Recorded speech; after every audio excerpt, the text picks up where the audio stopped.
Hello, this is Tyler with Appliance Service by Paul, located in Salt Lake City, Utah. We're going to walk you through the proper steps of how to replace the igniter in your gas stove. Once you get the toe kick off of your gas range, you then have access to the burner housing, which is where your igniter is attached to. So we need to remove a couple plates.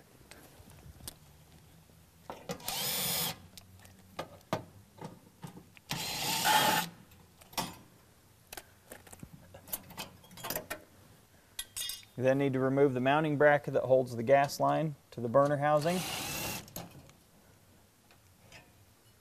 And just move that out of the way.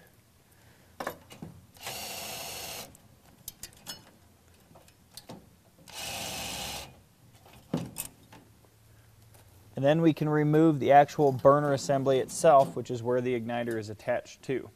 Okay, once we have access to the burner housing, we then have access to the screws to remove the igniter. 2 screws.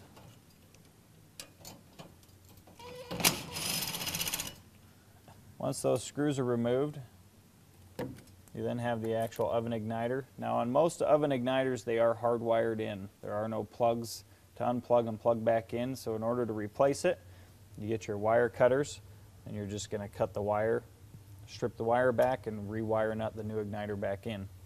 And then you just repeat the steps in reverse to put the new igniter back in. Again, this is Tyler with Appliance Service by Paul. We've just walked you through the proper steps of how to replace the igniter in your gas stove.